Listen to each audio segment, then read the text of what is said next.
Mississippi State game, we played a lot better. We had some early, bumps in the road on offense that were drive stoppers again. But once we got sort of past that, I thought we executed and played pretty well. I think Jalen settled down in the game and, played well. And defensively, we played, except for a couple spurts in the game where I thought we lost our intensity a little bit, played pretty well, made some improvement. So, we need to build on the things that we're doing well. We need to eliminate. And it's kind of like, when do you say enough is enough when it comes to, some of these things that we're doing to shoot ourselves in the foot, which are easily correctable. We need to get them corrected. We're playing a really good team this week. So it's going to be really important, I think, that, they're playing as well as they played all season long. They've gotten better and better since, the early game.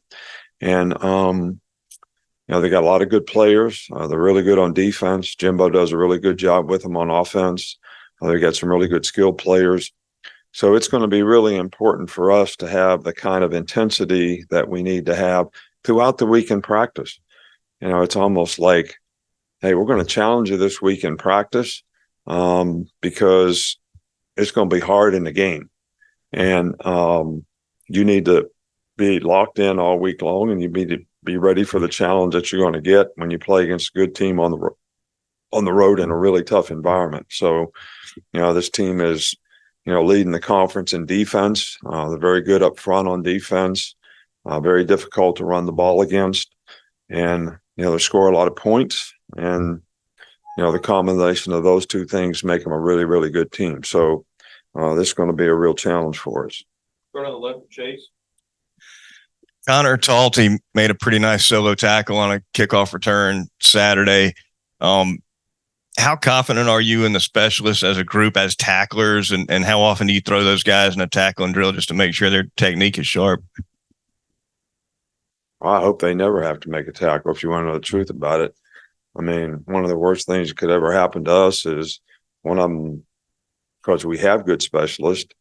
So we put them in a tackling drill and they get hurt and they can't kick anymore. So they got to kick a lot. They got to tackle a little. So you got to kind of prioritize. We do that some in camp, but, I'm just hoping that they never have to make a tackle. And I think if we cover kicks the way we're supposed to, hopefully they won't. Hey, Coach, have you been able to pinpoint the issue on the snaps and maybe how to clean those up? Well, we got to have just a little better focus, I think, on the importance of the snap, because this has been a pretty consistent, issue where it makes it harder for the quarterback to be able to function when, he doesn't have a dependable snap to deal with, whether he's faking, whether it's a play action pass, whether he's trying to read a coverage, because you got to take your eyes off what you want to be looking at to be able to catch the ball. So that's something we've been working on, and we certainly need to continue to work on it and improve, no question. Middle with Matt. Have you seen Caleb Downs get better this season as he's gained a little bit of experience? Yeah, I think Caleb was a really good player, right to start with. I think that, one of the things that freshmen especially, they kind of get the defense, they kind of learn what they're supposed to do, and then you start getting into game plans where you got to tweak those things a little bit. That's where the experience really comes into play. So then you can put yourself in the right position, more often. But he's played really, really well for us. He's bright, smart, very instinctive as a football player. Really works hard to prepare, very conscientious in terms of making sure that he knows exactly what he's supposed to do, where he's supposed to be, and how he fits on the plays. And I think that being a good player and being a very conscientious person, the combination of those two has really enhanced his development and improvement. Cody. What's been your evaluation at left tackle the last couple weeks with Proctor and Pritchett? Yeah, well, I thought they played better in this game. This is probably the best they played, all year. So the offensive line as a whole, played one of their better games against a, difficult, front that stunts a lot. But 74 probably played the best he's played all year, which is a good thing. And hopefully that'll give him some confidence. And I still think we have confidence that 57 can do a good job for us as well. Stay up here with me, Kelly. Is there anything different that you've noticed from Dallas Turner this year as compared to his first 2 seasons? Dallas has always been a good player for us. He's always, a hard worker, really conscientious guy.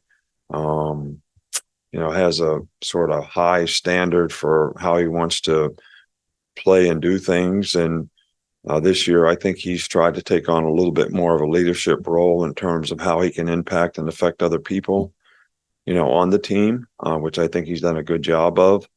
And, he's played really well for us. Go Nick Alvarez right here.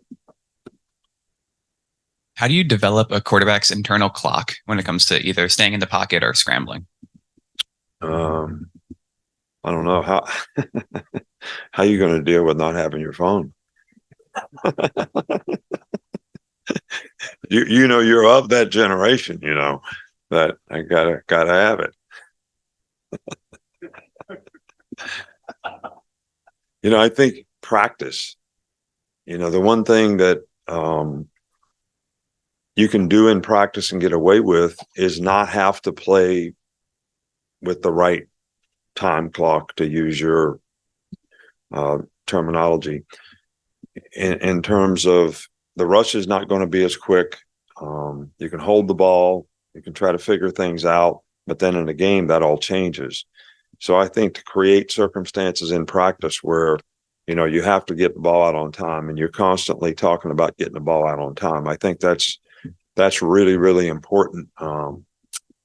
For guys to develop that sense of time clock, and it's the timing of the play.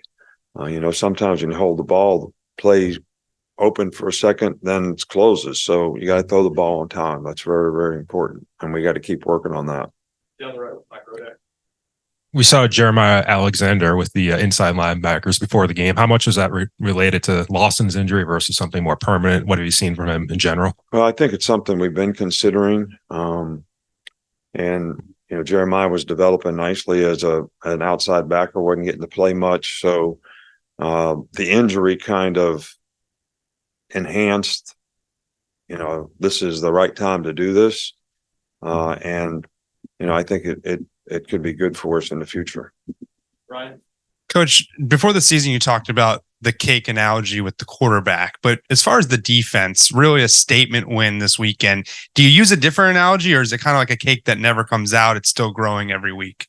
Well, it needs to grow every week. I think the whole team needs to grow every week. I think that, there's so many things that we can improve on. There's so many things that, if we can learn and pay attention to detail and have a sense of urgency and sustain that, whether it's practice, games, whatever, we're going to eliminate some of, our negatives that have proven, pretty costly. I mean, you can say we won the game, but you want to eliminate, some of the mistakes, because you always look at the play and say, okay, did they make a play because of what they did and how they executed it, or was there some error on our part that allowed them to make a play? And those are the things you need to eliminate, because then you're playing with a little more consistency. And the whole object is to make the other team beat you. Don't beat yourself. Yeah, Coach, you said before the game, Miss Terry told you to get onto the players if things didn't go well in the beginning. After the game, what did you think her thoughts on the game were? Well, she waited up for me to get home, so that was a good thing. But it was